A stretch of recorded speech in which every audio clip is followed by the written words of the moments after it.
investors, and welcome to another edition of 18 Minutes with 180 Markets. Well, friends, gold.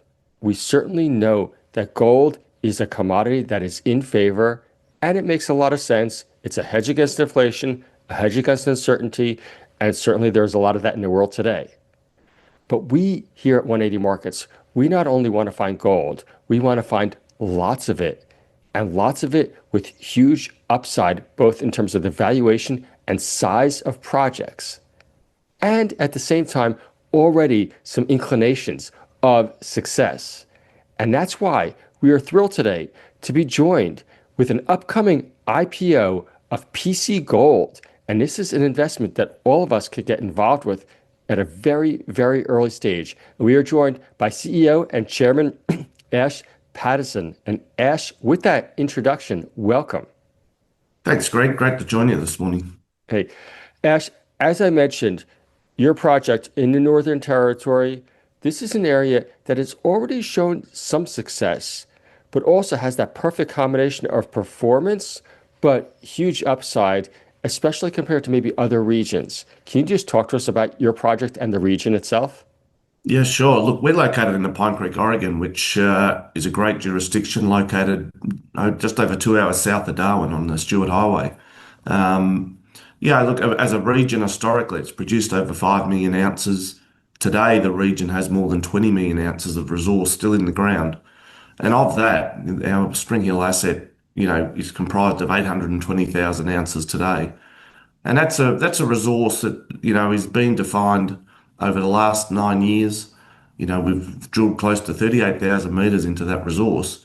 And, our belief is that we're still only scraped the surface. The known mineralization strike within our project is over 8 kilometers. And that resource sits in less than 15% of that, less than 1 kilometers of the strike. So, the exploration potential for Spring Hill is certainly substantial. But in saying that, as you said, we come to market with a very meaningful resource today at, over 800,000 ounces. So yeah, look, it's certainly an area that's been landlocked in the past. A lot of the big North American companies have had big land positions in this part of the region. Agnico Eagle is the largest landholder and our neighbour in the region, over 2,000 square kilometres of concession. So, we've got some of the largest undeveloped gold deposits in Australia still sitting here in the Pine Creek, Oregon, and that's namely, Rustler's Roost, which is owned by Hang King, about 100 kilometres to the north of us. We've got the Mount Todd deposit at close to 10 million ounces, which Wow. is 90 kilometres to the south of us, and we sort of sit in the middle of those two areas. So yeah, we believe that it is definitely elephant country for nice open pittable gold plays. Right. And Ash, also maybe talk to us about the area itself. It's being re-assayed. Is that correct? Yeah, look, the nature of the gold at Spring Hill, it's a coarse gold deposit. So it's a large tonnage, low grade deposit, a nice big wide ore body, averaging 50 to 60 meters wide true width, standing near vertical. It's comprised of what's called a sheeted veining type deposit. So it's hundreds of stacked quartz veins that comprise the mineralization zone. So Mount Todd, for example, is a sheeted vein type deposit. To give you the context of geometry, that those 10 million ounces at Mount Todd today are contained within around a 1.5 kilometre strike. The ore body there averages about 200 metres wide and 500 metres deep, and that's comprised the 10 million ounces. Right. So the nature of these ore bodies with the coarse gold, you do get variable grades going through the ore body. So you do see high grade hits coming through, but really we've assessed this ore body as a bulk tonnage ore body that is amenable, as I mentioned, to open pit mining, and we would envisage our feasibility studies to be released in the early third quarter next year. We'll really focus heavily on a large scale open pit mine plan to see the bulk of that resource mined as an open pit. Right. And Ash, you're touching on a very important point right now, which is economic viability. And you need those wide bodies, and open pits always obviously help as far as giving you the economic viability. Can you just talk to us about that maybe? And especially compared to just having a couple of very high grade hits? Yeah, that's right. Look, it's grade is obviously very important, and everyone's always talked about grade is king. But Of but course. you have to put that in the context, as you said, of the width of an ore body. There's no point having a 10-meter wide ore body at 1.7 grams versus a 60-meter wide ore body at 1 gram. Um, some of the lowest cost producing mines in Australia, for example, Capricorn, you know, is a perfect example of a nice wide ore body, sub 1 gram head grade, very low strip ratios, 3 to 4 to 1 strip ratio, and that's what it comes down to. How many tons do you need to mine Right. to actually extract that 1 gram per ton? And it's a printing press of cash flow at this point. And that's right. So it becomes yeah, you got to balance the project up on all aspects. And even more importantly, in assessing different peers on the ASX, it's also you got to look at the stage of and the progress of permitting, as we all know, native title, heritage, some of those key factors too, become more important in the early stage. But yes, the economics of the ore body is really driven by the geometry of the ore body and the distribution of that gold. Right. And as far as timing, you mentioned permits. And also, when we think of PC Gold and we think of the IPO, you are going to be extremely active from literally right now, when we're filming here in August of 2025 through the foreseeable future. It is going to be activity after activity after activity. Maybe talk to us about it, maybe the next 12 months. Yeah, well, look, we've jumped the gun a bit on our activity already. We do need to take advantage of the dry season in the Northern Territory. So, we up until 2 weeks ago, we've had 3 rigs operating. We've drilled more than 5,000 meters. All of those results are quarantined at the lab today, so they're all being held at the lab until post the IPO. Then we will basically be embarking on a 5 rig drill program, immediately post IPO, looking to drill another 29 odd thousand meters, over the coming 6 to 8 months. So a very aggressive drill program. Most of that's outside the mineral resource area. So we are very much targeting large growth of our resource inventory. Right. We have a JORC compliant exploration target of between 1 to 2 million ounces, and that is in addition to our existing resource. So internally we believe that this is a plus 2 million ounce ore body, and we will certainly provide very good visibility on that prospectivity of that exploration target in the lead up to Christmas. But as you said, news flow will be pretty thick and fast. The other key thing with this asset, it is on a granted mining lease. We renewed that lease in January of this year for another 21 years. We already have in hand environmental approvals to actually commence open pit mining as and when a processing plant solution resolves itself. And probably most importantly, in the current climate, native title, our tenements predate native title, so we have no traditional owner obligations. And we also have an APA certificate, which is the Aboriginal Heritage Clearance Certificate, which covers the life of our mineral lease, and the whole mineral license. So, we have de-risked this as much as possible as a private company. We've been around for 9 years. So this is not something that's just happened overnight. It's been a 9 year, Right. passion of mine and our core group of shareholders. We've invested $20+ million into this asset privately to deliver it to where it is today. And we see it as a massive positive that we've de-risked a lot of the current issues that our peers today are still facing, and that's around permitting and heritage. Right. And as us as potentially new shareholders, we're going to enjoy the benefits of that $20 million. That is a huge number to come up with, especially for someone like yourself, where you're an accountant, so you're conservative by nature. And I'm sure you watch every penny go into the ground there. Ash, as far as the program itself, can you just explain a little bit more? You're going to do a combination of, is it diamond drilling and RC drilling? Is that right? Yeah, definitely. So it's the total program of 34,000 meters for like, let's say the current 12-month period. You're looking at around 20,000 meters of diamond, 14,000 meters of RC drilling.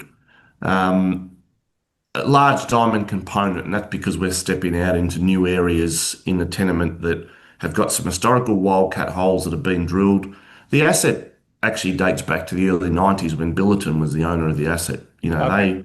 And then another company called Ross Mining joint ventured into the tenement. So you've had two back, you and I are old enough to remember those names. Um, But you know, those Definitely. two very very well-credentialed companies owned Spring Hill in the early '90s, and actually started to do a fair bit of wildcat exploration in that time. And we're actually going back and following up a lot of that work today. We as a private company, we were very focused on the existing resource area. We bought an asset which was circa 200,000 ounces at the time. We've delivered up, increased that to 820,000 ounces today. But now we're looking to really step out and use the drill bit, as you said, to Right. really prove the scale potential. And as you said, the lion's share of the money we're raising today is heading into the ground over the next 12 to 18 months. Right. And as you mentioned, some well-credentialed companies that are there, but also turning it to PC Gold, your management team, and there are a lot of people that, frankly, they just follow the management team's investors, and it is a great Mm. strategy in any endeavor, people, that is not just for mining. But your team there, can you just talk to us a little bit about it? Because they also have a lot of success. I believe that there are some people that maybe even come from the Bellevue days, but which is obviously specific for gold as well. But just talk to us to the strength of that team. Yeah, look, so I, as the founder of the company, obviously sought to bring in a very good management team and co-founders around when we bought the asset in 16. Rob Dewson's a technical director of the company and has been involved from day one. As you mentioned, very well known probably to most of the listeners here today, in Of course. relation to his roles with Bellevue, certainly, Aston Minerals, now Talk, Firetail Resources and so forth. So, we've certainly been involved in a number of very successful ventures together. But really, the strengthening of the management team on the ground has been the key addition, over the last 6 months. I brought in Sean Church, who as our COO, he's, ex-MinRes, was the mine Right. manager of Bull Hill now, and then spent 3 years with Agnico in the Northern Territory. So again, understands the Northern Territory exceptionally well, a mining engineer by background, so his focus is very much about production. We also recruited Peter Harris, who spent the last 5 years with Vista Gold in the Northern Territory. Again, Vista owned the Mount Todd deposit. During his time, there was over 2 million ounces of gold added to that inventory at Mount Todd. So, again, but his knowledge of the region extends 20 to 30 years around the Pine Creek, Oregon. All of the historical mines in the region have pretty much been touched by Peter in some shape or form, mostly pre-production. So very experienced guy. And then Jeff Yupeen, likewise, he's what we call the real grey hair. Jeff was actually over working for Billiton and Ross Mining, back in the early '90s as their lead exploration consultant when they were doing Right. all the work on Spring Hill. But Jeff also, he's been in the Pine Creek, Oregon since the '70s. An amazing wealth of knowledge. And then, naturally, when you bring in that sort of caliber of management team, the next layer of employees then start to come. We've got Right. senior environmental officers that have joined from, Agnico Eagle and the like. So we've built up an exceptionally good pedigree of on the ground management day-to-day teams and technical teams to drive the asset forward. Right. Ash, what we always say here is that need the right people, you need the right project. And the one last part of that equation is the I, which is the infrastructure. For people that are not maybe quite so familiar with this area from a gold perspective, can you just talk about just the infrastructure in the Northern Territory? Yeah, look, as I said, it is an historical mining jurisdiction. The Pine Creek region, was a bustling thrive of activity in the early '90s to late '90s. We had the Francis Creek Iron Ore Mine in operation back then, owned by Territory Iron. Union Reef, 2.4 million ton per annum gold plant. It sits idle today. Located 13 kilometres as a crow flies from our site. you know, access to infrastructure is paramount. I mean that processing plant, for Right. example, is on mains power, fully bitumised roads into it. 3 kilometres off the main Stuart Highway. And 2 hours south of Darwin. It's a dream jurisdiction for location and access to Darwin, but also, and in our case, we've even got the main gas pipeline runs through our tenement package. Access to deep aquifer water should we decide to build our own plant. And that's one of the key things that will be considered as in the feasibility study is do we actually duplicate infrastructure in the region or do we continue to negotiate with Agnico Eagle to get access to that idle processing plant 13 kilometres away from us? Right. Even access to our site, we're 10 kilometres off the Stewart Highway on an all-weather road. So we do have access to the property all year round. Yes, it gets a bit uncomfortable during the wet season, but it doesn't restrict our ability to get in and out. So it is a fantastic location for a gold operation. From Melbourne or Perth, we can land in Darwin and be on site within 2 hours. In Right. high vis and boots on the ground. So it is a great location and the infrastructure and even the Pine Creek Township is a very important part of our business. We retain the name PC Gold. It's been us for 9 years. Yeah, we are heavily focused on that region. And the Pine Creek Township itself, is a great supply of local labour, Right. infrastructure, hotels, motels, pubs, and the fuel stations, you name it. So we've got all of that, within 30 minutes of basically our main administration area at site today.